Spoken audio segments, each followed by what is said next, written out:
Good evening, everyone. TGT Media is an entertainment industry interview show where we interview the creative people from the comic, film, movie, TV, video game, music, all those other fun creative industries. And I'm your host, Kurt Sasso. We are joined on episode 321 by a very talented artist and comic creator, new to the comic scene, but not really. He's been doing this for a good couple of years, and he has some really good work.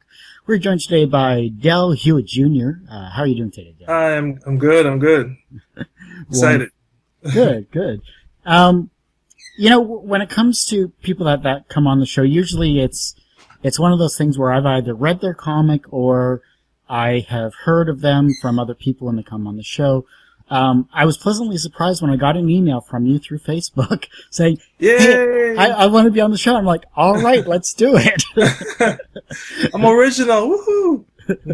I love it. For those that don't know about yourself, give us a little bit of a history about yourself then. Sure, no problem. Like you said, my name is Hewitt Jr. I actually was raised in the Virgin Islands, and I've been doing art pretty much my whole life. It's funny, even though I was doing art my entire life, and I loved the art form, I loved doing comics, I never thought of it as a career until my dad was like, "Where are you going to college?" And I'm like, "I have no idea. I don't even know what I want to do." So I had to figure it out real quick. But it started for me, well, the love of comics started for me around 88. I got introduced to anime, and I've been seeing anime on TV, like Messenger and the Spanish channel, and He-Man and Transformers. I mean, all of that. But I think seeing Fist of the North Star and all this cool anime, it's really opened my eyes that there's something out there that I would be interested in. So I started looking into that, and then I got introduced to my first comic. It was Punisher War Journal, Jim Lee's first stint. I think it was like he had one story in it. But I loved it. I loved Jim Lee's stuff. And then I saw John Byrne's work on X-Men, and that was pretty much it. All my allowance, everything I got went into comics after that. And so I would copy, what I saw. But I definitely had a talent for it because I was doing it my whole life. And my junior year, my dad came to me and was like, "Well, what college are you going to go to?" And I was like, "I don't have no clue." And so I went to my friend. I was like, "Man, I don't know what to do." My dad's asked me about college. I don't know where to go. And he was like, "Just go to art college." I never heard about art college. I didn't even know it existed. And I went to, and so I was like, "Well, I don't know where to start." And he sent me in the direction of the art teacher, at the time. He was head of the art department at my high school, Central High School. And, his name was Awesome Richards. And, he really got me serious about doing art. And, he was like, "If you're serious about it, I can help you get a portfolio and get you into college in a year." And I spent the whole summer and the whole year with him, and I got a portfolio together, and I got into the Atlantic College of Art, which is now merged with SCAD, so it doesn't exist anymore. But I went there for like 4 years and got a bachelor's in illustration. I met some great friends during the college years. And one of them was Bernard Busby. We were, connected at the hip. We both loved the same things, and so he really got the ball rolling as far as my first idea to do a comic, because he created a character called Ebony Kiss, and that kind of started me. When he passed away of liver cancer in 2007. And I really wanted to honor him and do something that would, show the world what he created. And so that kind of started the independent, do the book yourself route, But before that, after I got my degree, which was in '98, I didn't know what to do. So I ended up doing all kind of other jobs and, kind of forgot about my love and my passion and just started working just to make money and pay the bills, so to speak. And in 97, a year before I graduated, I met Sanford Green, who is a comic book artist. He's done stuff for Dark Horse. He has his own comic called 1000. He also has he did like Wonder Girl series. He did tons of stuff for DC and Marvel and Dark Horse. He had his own series. He has his own series called Rotten Apples. And so he went right into doing comic art, whereas I went another direction. But whenever I would see him going to the DragonCon, he would always say, you should be over here behind the table, and you should be doing comic art. You need to get serious about it. And he really got the ball rolling for me, turned me on to DeviantArt, just to get things started, just to post work, do work, post it, be busy. And I think it was 2 years ago I saw Sanford at DragonCon, and he was doing 3 different projects. Dark Horse, his own project, and Marvel trading cards. And I was like, if he can do 3 projects and he is professional and I'm not doing anything and I have my nights free and weekends, I need to get the ball rolling and do something. So that kind of got things started for me. I mean, he was a huge influence as far as me doing the comic book art and being serious about it. Which then goes into what you came here for, which is, of course, gotta pull it up here real quick. Yes, you came here for the Kings of the Wastelands, which is yes. thekingsofthewastelands.com. That's right. Well, after I did the Ebony Kiss, I did an Ebony Kiss Kickstarter in, I think it was 2011, 2012. And even though it failed, I learned a lot, and a lot of the peers at Kickstarter, fellow comic book creators, they gave me a lot of sound advice and helped me to figure out how Kickstarter really works and how to make your own brand. I think it was really solidified when I went to the DragonCon last year. Well, it was 2 years ago as well. I met Adam Weathers and Comfort Love. They do Rainbow in the Dark and Uniques. And it's funny how I met them. I saw advertisement for Small Idol Press, and it was American Idol for combo creators. And I was so excited. I was like, yeah, I'm going to do it, and it's going to be awesome, and they're going to love me, and I'm going to have my first book. And I got out the first round. And and I remember Adam and Comfort giving some really deep critiques on my work. And so I didn't give up. I didn't let it discourage me. I just kept working at it. And I ended up building a friendship with them. And they really they had a panel at the last DragonCon that talked about independence and how it's so easy for you to do your own comic book. You don't have to wait. Back in 89, 90 and stuff like that, you have to go through the big 2, which is DC and Marvel, to get anything published. And now with the internet and Kickstarter, and you can pretty much publish your own books. And so they were like, you can do a webcomic, you can do anything. And so that's when, a light bulb, flickered in my mind. I was like, wow, I could do a webcomic. And so I started flipping through all my sketchbooks, and I came across this dog I drew walking through a desert wasteland. And that's what got the ball rolling with coming up with the whole idea and concept of Kings of the Wasteland. So basically, it's post-apocalyptic times. Most of the humans are wiped out, and it's about Jacob. He's the main character. He's a dog. And in a world where dogs are considered a delicacy, he's one of the last living dogs, and he is trying to avenge his family's death. And so he saw his family killed in front of him, and so he's after the different kings of these different wastelands and going across the country, meeting different animals and going on adventures. And so it's kind of like his tale. Going into it, I really wanted it to be simplistic and to give like an anime feel, so it could be animated later. And so that's what started. So I came up with a concept idea, the script, I laid everything out, and then I got a host and started posting. I think I did a little bit backwards. I should have had tons of work finished before I started, but I just couldn't wait. I was so excited to do it, and so that's when it started. So yeah. I actually looked at the Kickstarter video. I thought it was a really well put together. Thank you.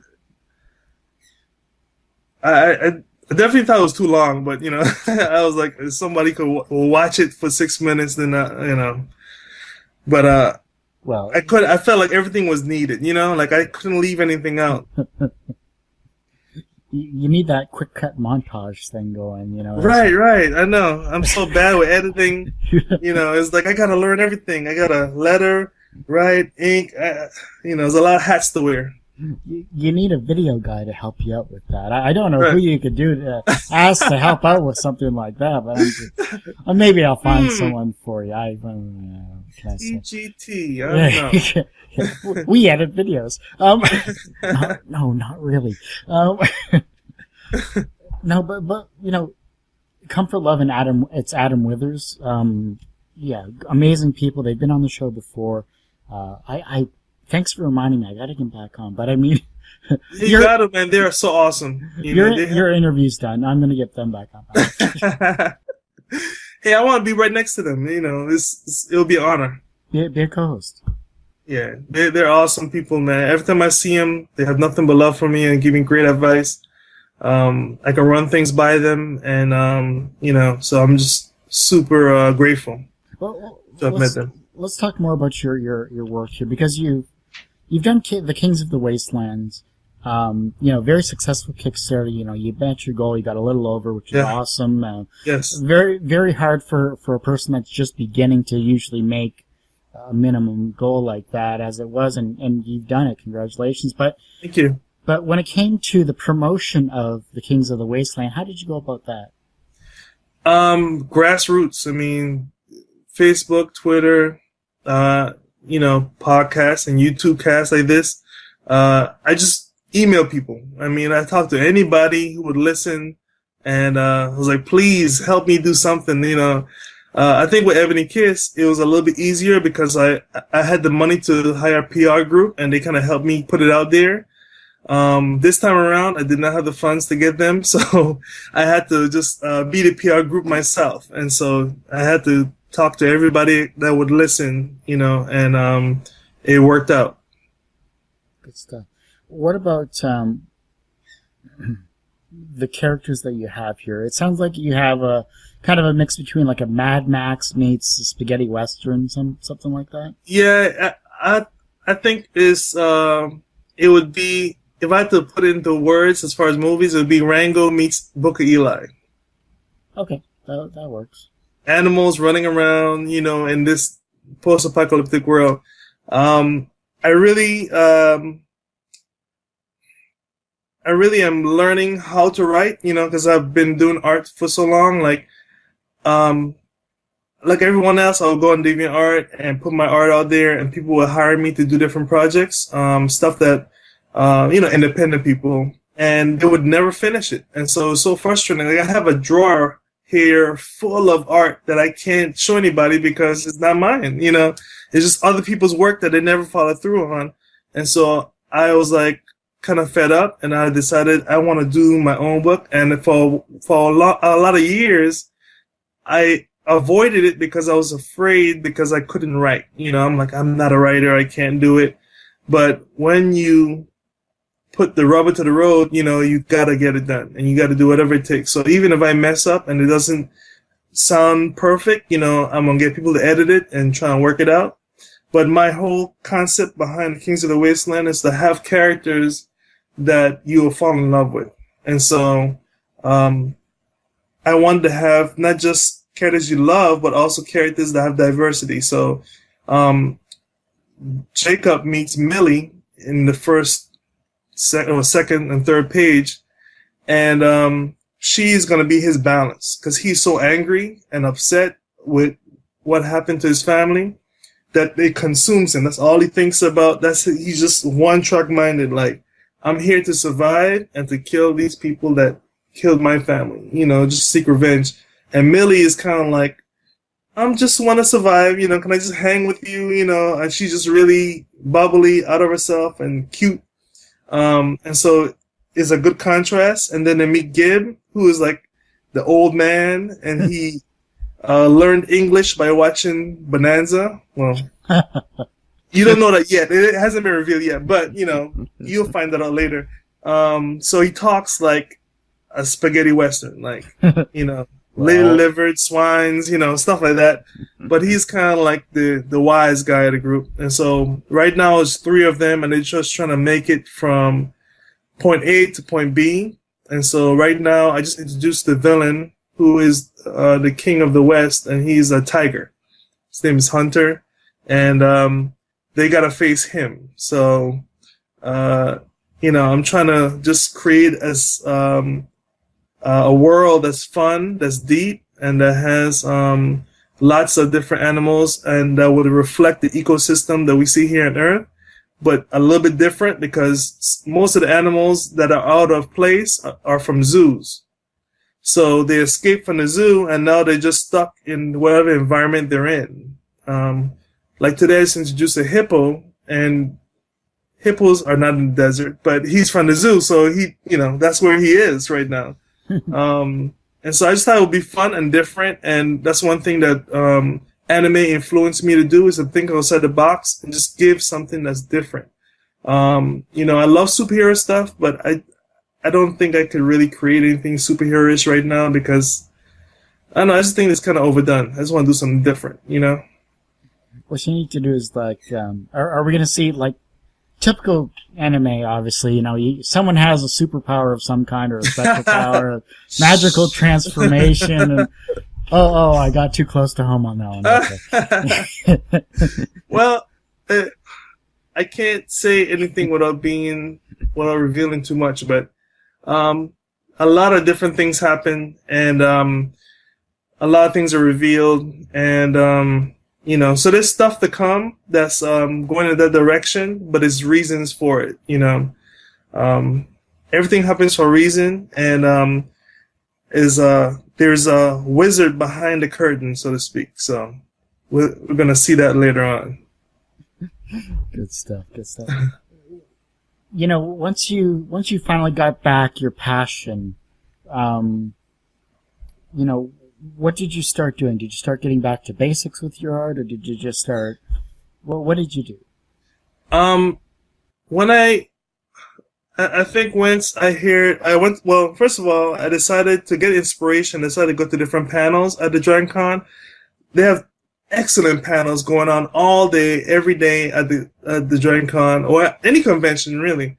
And so I decided that my first step is to go to every single panel I could possibly go to, so I can really gain inspiration and learn what I need to learn to know what the next step is. I knew I could draw, I knew I had talent, but what do you do with it? And so I went to the convention strictly to get that inspiration, and I got it. Not just from Adam and Comfort, but also Sean Crystal. He taught a class talking about, I think it was like inking, composition, just how do you start a comic, and it was really, really deep. And so that's where I got the inspiration from. And so once I got the inspiration, I started working on my basics, perspective, design, storytelling.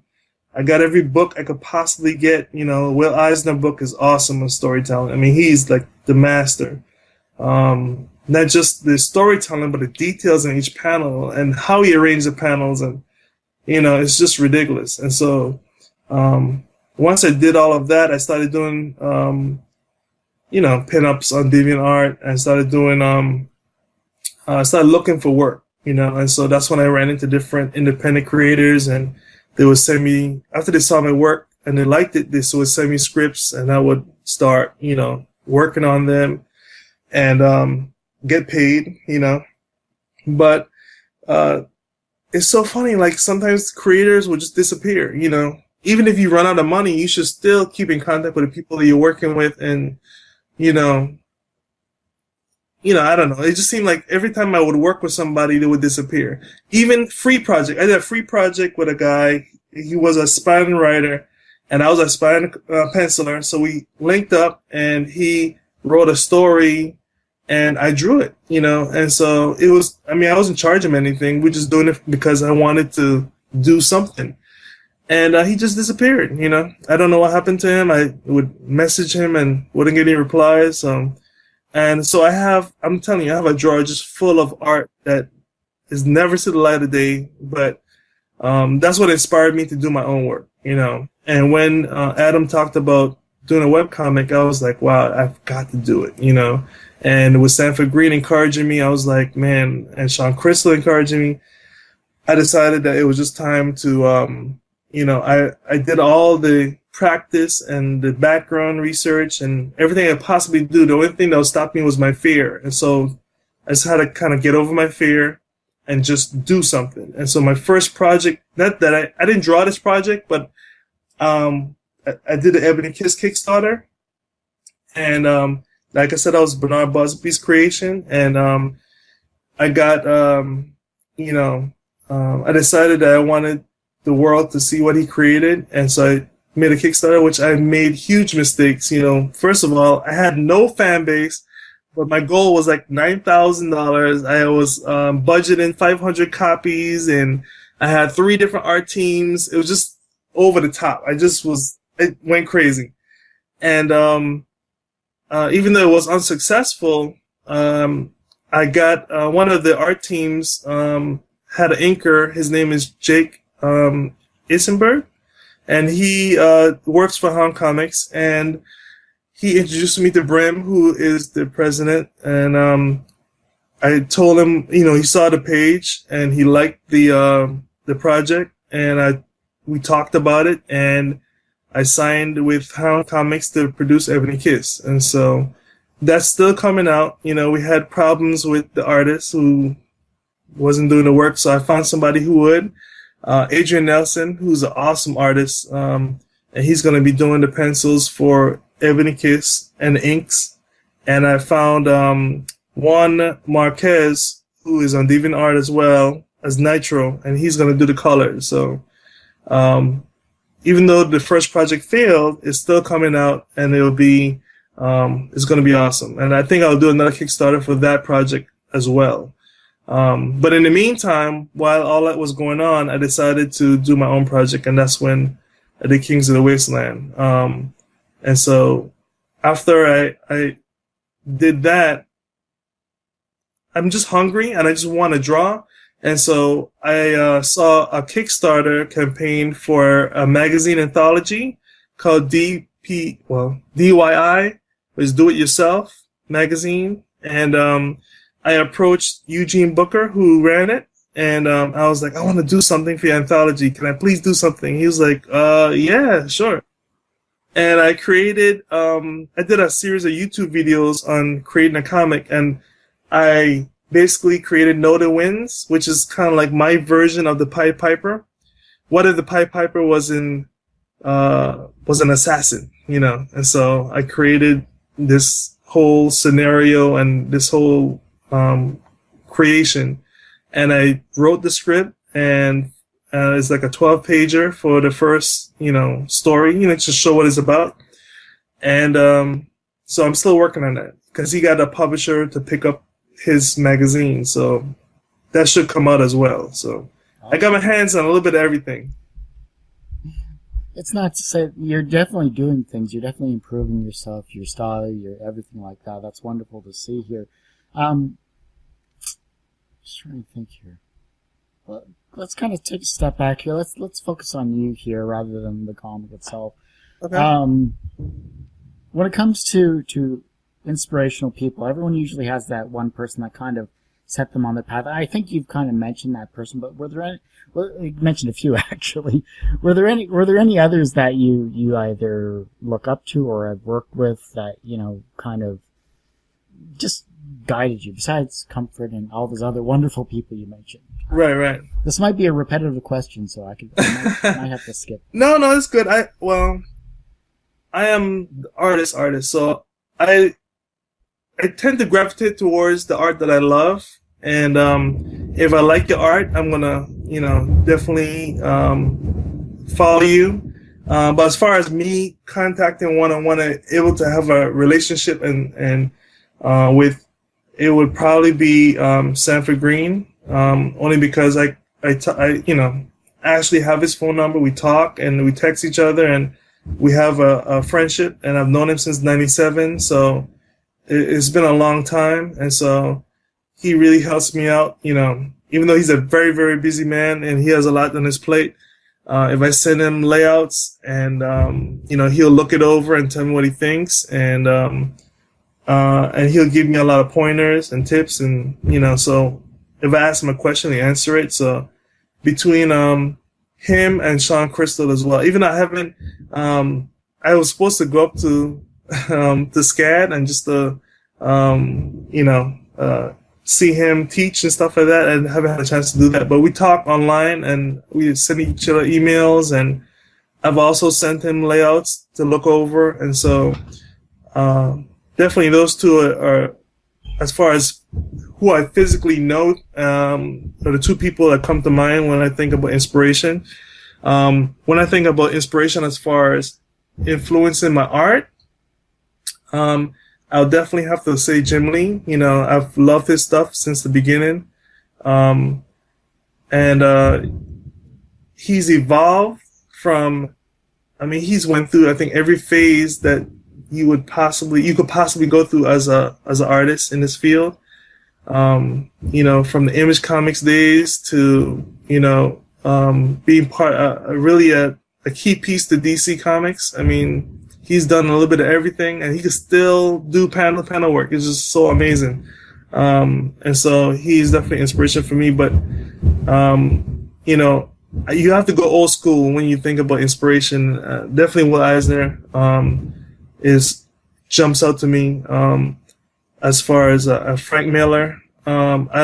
He made me love Wolverine.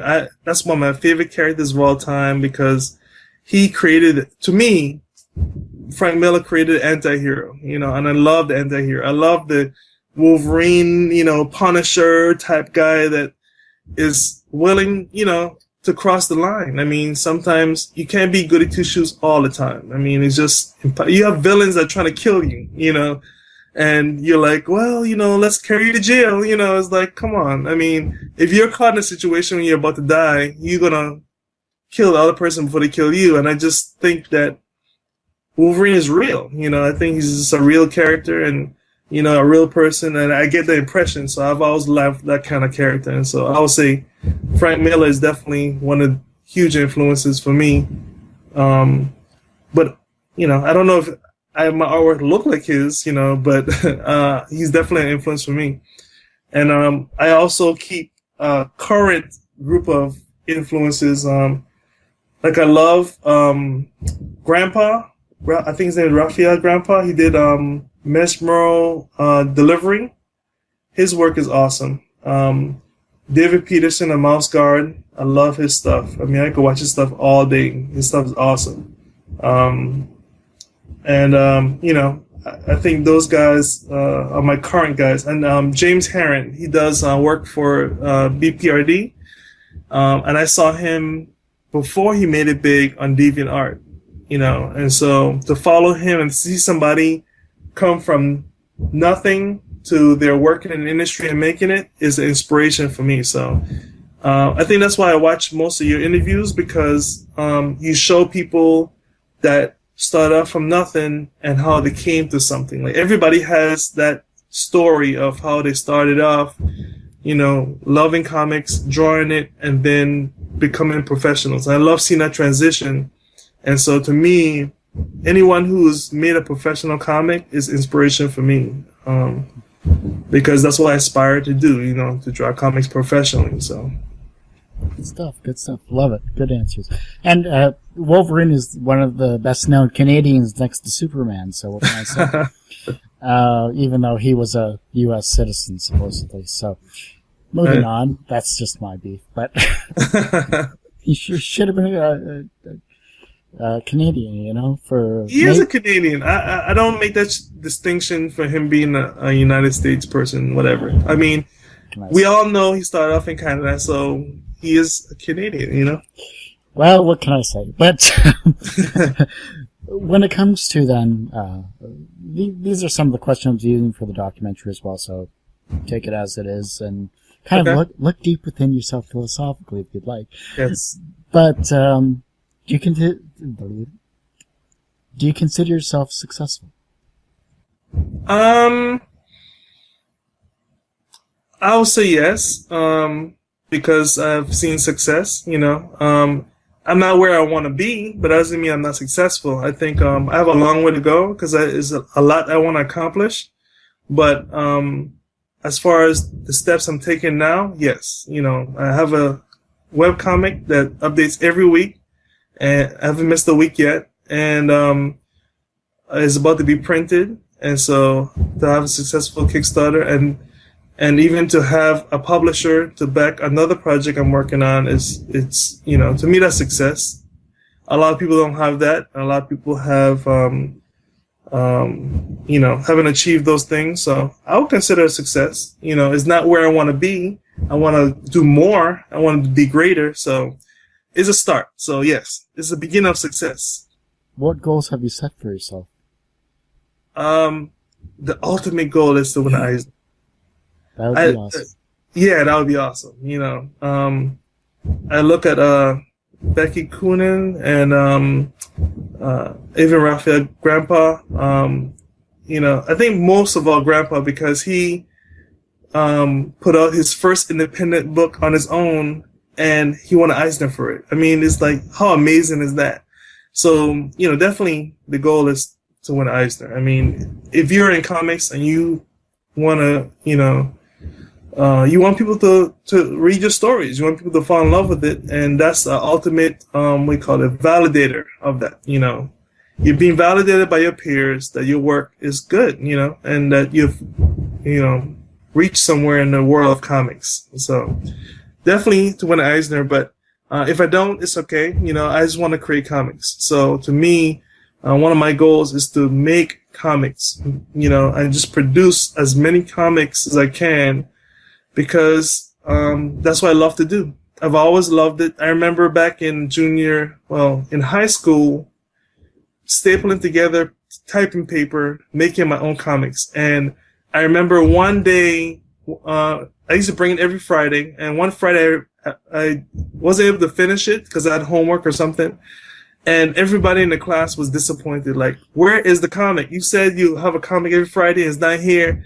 And I was like, wow, that is so awesome. That just gave me a great feeling to know that there were people who want to see what I was creating, And if I could create comics for the rest of my life, that would be the ultimate goal for me. I love creating comics. It's fun. I love doing it. And it's, it's my passion. How do you deal with your failures? Get over it.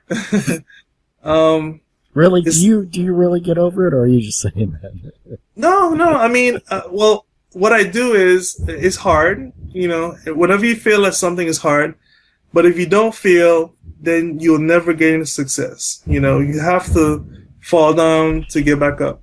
I think about, I love basketball. I love, Michael Jordan, and he had to miss a lot of shots before he made that shot against is North Carolina versus Georgetown in the championship game. I mean, you have to miss in order to make, if you do the percentage, you're going to miss shots. Nobody's perfect, and you're not going to, hit everything.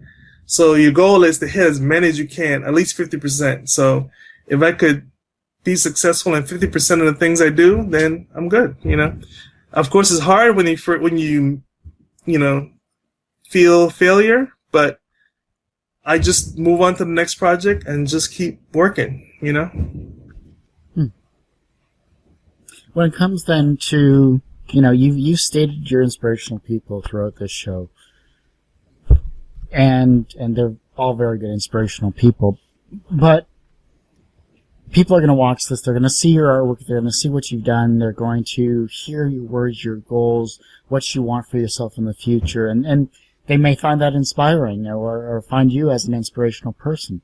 How can they become inspirational themselves? Do the work. I mean, whatever it doesn't even have to be. It doesn't have to be comics. It can be anything.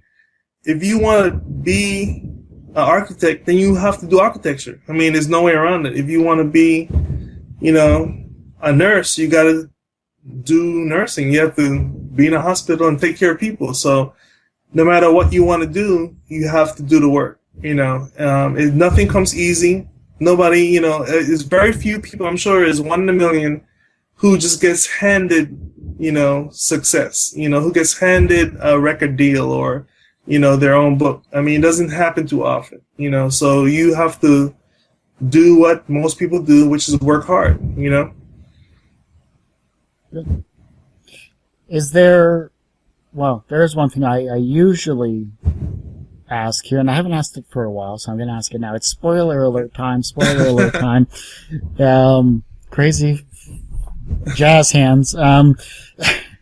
Usually a spoiler alert is something where you as the creator of your comic kind of teases the watchers and the listeners of the show here, and it doesn't have to be a big spoiler. It can be a little spoiler of what may happen coming up with the Kings of the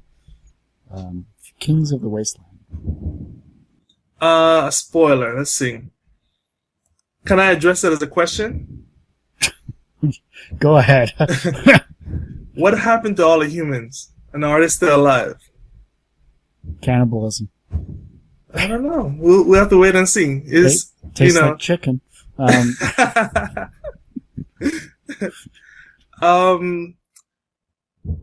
I guess I could hint towards this as well. There's a whole ecosystem, and so most of the animals are alive, but we haven't seen any birds. And so, just a little spoiler, there will be birds coming up, in the book. And I've been working on the look. Maybe that could be an exclusive here, if I could find my sketchbook. Yeah, I'm wondering what that noise is. That is fireworks. The 4th of July celebration got postponed till tonight. So that's a hell of a postpone. It's like a month away. Jeez. I didn't realize that Americans were time delayed in their celebration. I mean, well, in Atlanta, Georgia, there was like almost like a flood. Oh, right.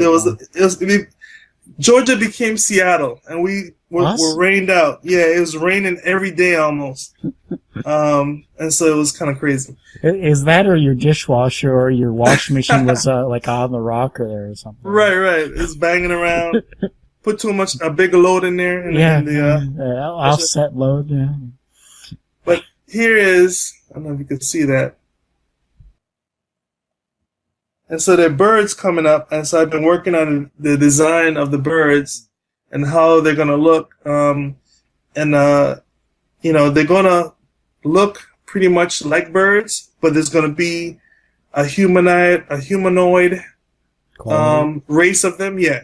Well, not all. Some of them are going to look kind of human, and so that kind of hints towards what happened during the explosion and what happened with the evolution of the animals. So it's going to be a lot that's coming. I'm excited. I kind of, I'm like, I just want to get past this first, volume, the first issue. I want to get past the first 24 pages so I can get into the meat of what happened and what's going on. I was thinking about actually I've had the opportunity to meet a lot of great artists, not just on DeviantArt, but I went to the Heroes Con. And I had my first table at the Heroes Con, which was fun. Yay. And so thank you. And so I got to be behind the table, and sell prints and all that good stuff. And I really was able to meet a lot of awesome artists. I met Devon Perkis, who does The Cowboy and the Goliath, who had his own successful Kickstarter as well. I was able to meet a lot of cool artists, and I came with an idea of maybe doing an origin story with different artists. Kind of like how David Peterson did the Legends of the Mouse Guard. Mm-hmm. Oh yeah, different artists do those stories. Yeah. I was thinking of doing something like that for the Kings of the Wasteland. I think that'd be pretty awesome. I know a couple of Anthro artists that I could probably toss your way just to suggest for something. Yeah. Different art styles, but yeah, they're good at what they do. Awesome. No, I think that'd be really cool. Now, is the book completed and printed? Are we? No. The Kickstarter was for the first 24 pages, and I'm on page 19 as of today. Ah, okay. Hurry up! Come on. I know. I was like, I want to get it out. And also, I have I have the story laid out, and then I have the first 48 pages actually thumbnailed out. So I have most of it already, the skeleton of everything already done. So it's just a matter of sitting down and penciling everything. And, it's hard, being, someone who, is a comic creator, you have to, I have to juggle many hats, having 3 kids and a wife and a 9 to 5, so it's taking me a lot longer than I really want to. I want to, produce as much work as I can. But I don't want to rush it to the point where it diminishes the quality of the art. So, especially, I want to really look awesome, because I know if I'm in a comic store and I'm looking at comics, the first thing that catches my eye is great art. And so I would definitely want to create great art.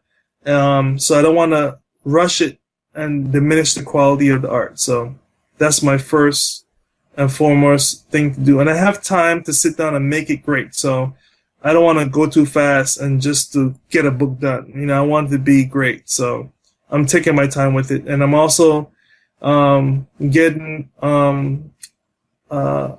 I have a friend, his name is Carlton Hargrove, and he's a writer. My first published work is with him. He did a Kickstarter as well that was successful. For the African American superhero anthology, and I did a story in that book. It's the last story. It's called Analog, and it's Iron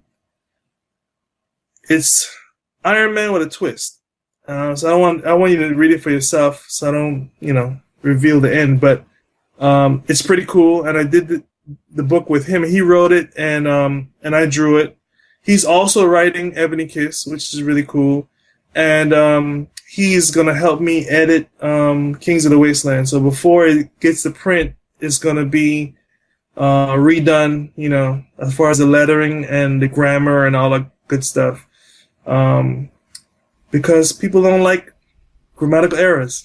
I learned that the hard way. I got some emails. So I'm going to work on that and get it to be perfect and then, have it printed. So I want to give myself enough time, so I'm thinking by the end of the year, it should be done and printed. If I can get it done earlier, I will, but I don't want to rush it, like I said. So I'm going to take my time and make sure it's awesome. Good stuff. No, you shouldn't rush what you love doing, and it's definitely shows in the video. It definitely shows in your artwork as well on DeviantArt. So Thank you. I look forward to seeing what you can do in the future and what you plan on doing in the future as well too. So appreciate it. Anything else that I did want to ask you about your technical process. Like, are you traditional? Are you digital? Let's kind of. Digital is expensive, so I have a G4 that my father got for me in college, and that works perfectly to this day. which is a testament to Max. Max are awesome. They last forever. Is a dinosaur, but it walks like it's not extinct, so it works for me.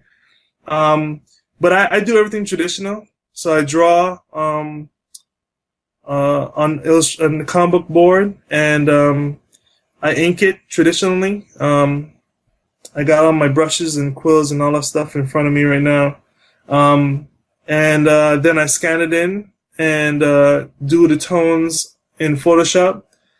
And I am currently practicing and learning color. So I'm not confident in it, so I wouldn't do it for the comic, so to speak, right now. But I eventually want to get to the point where I do color myself. And so I'm in the process of saving so I can get a Mac Mini, and so I can upgrade to a Cintiq, because I've seen many people use it, and to be able to draw on a screen, I think is awesome, and it would help as far as because when you do things traditionally, I have to like photocopy reference so I can have it there next to me so I can draw it. And with a Cintiq, it will kind of eliminate that. I can just look up a picture on the net and then grade out and put it behind whatever I want to do, and use that right on the spot. And I just think that it will make me work a lot faster. Right now, because I'm traditional, my process is really slow. So, I have to get my references together, and I have to sit down and traditionally draw it out. Whereas, so I have to go to Kinko's and get things printed and, all this other stuff, that takes away from my process. So I can't start a page right now because I need to go to Kinko's and get, photocopies done to have the reference in front of me. So, it's a process. So when you do things traditionally, it just takes a little bit of time. But even if I get a Cintiq, I don't think I'll totally convert over because I just love the feel of a pencil to paper. There's nothing like it. I love it. It's part of the creativity, I think. And sometimes you make mistakes when you do things traditionally that become happy mistakes. So even though when I'm inking and then there's a splatter somewhere and I didn't originally intend for it to be there, but it looks good, hey, keep it. Whereas, I think if you go digital, there's not that many mistakes. And when you do have a mistake, you just Command Z and erase it, So, I think I'll learn to use both, but I don't think I'll give up the traditional process anytime soon. I definitely want to have the technology so I can learn it and be proficient in it, but I don't think I'll ever give up the traditional. So, but I have YouTube videos that show my process as well. So if you look up Hewitt Jr. YouTube, you should be able to see it. Good. I'll have to take a look at that then. Awesome. No, I think this was good. I think it was a good interview. We had some fun here. We got to kind of go around your whole professional aspect there. Love to see that. One of these days, I do have to get down to DragonCon. I've always heard it's an amazing show from other people, and it's on my list. Let's put it that way. So. Well, you'll be very busy. I don't think you'll be able to do all your interviews in 3 days. I mean, because you have sci-fi, you have movies, you have magazine, you have comics. I mean, there's so much. It's so huge that you will have a field day, and you have to plan out ahead of time because there's so many people there that you probably want to see that. It'll take the whole 3 days just to get some interviews done. But I think you'll enjoy it. Come to Atlanta. Atlanta, Georgia is awesome. DragonCon is cool. Yeah. I think you'll have a good time. I've enjoyed it. I went almost every single year except for 1 year that I've been here. So how long has that been? A long time. 17 years, something like that. Yeah. But I love it. Awesome. So you're a veteran of the con there, Yeah, definitely. I go every year I can. I go, and you know what?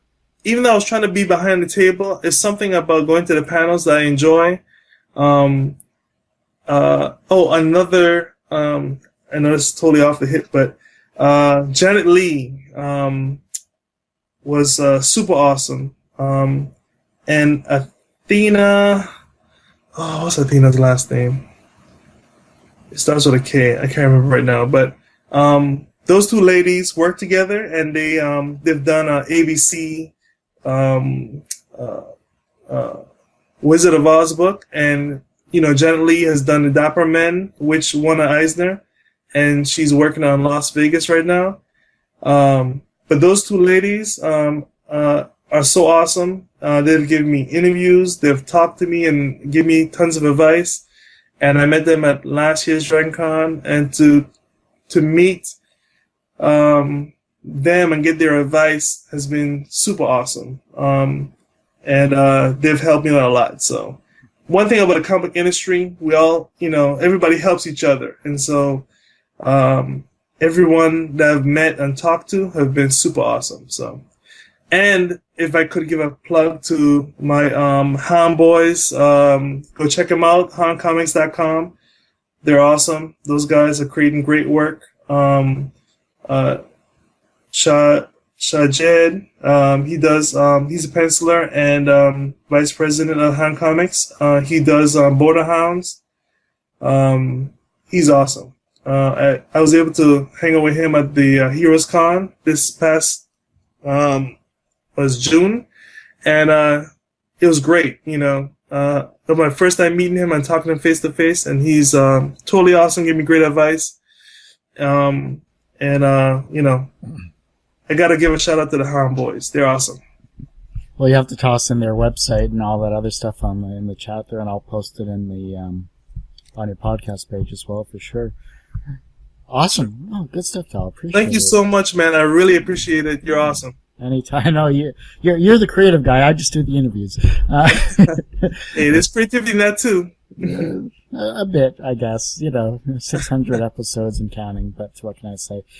That ends this episode. Unfortunately, that ends this episode of TGT Media. I know. It's crazy. But we're not quite done yet. We are, that ends episode 321. Tomorrow, cause that's how I do things apparently. I load up on podcasts. Tomorrow, it's been about 2 or 3 years since they've been on the show. You know them from Intervention Con. You've heard them on the show before. You've seen her work and his business sense. Onozumi and Harknell are going to be on the show talking about the next Intervention Con. I don't know if it's their 4th or 5th one. I could be completely wrong. Either way, they're doing good. It's grown leaps and bounds since it first started. They're going to be on tomorrow. And I've been really bad at this, because tomorrow is also, actually, next week is our 5th anniversary of TGT, August 8th.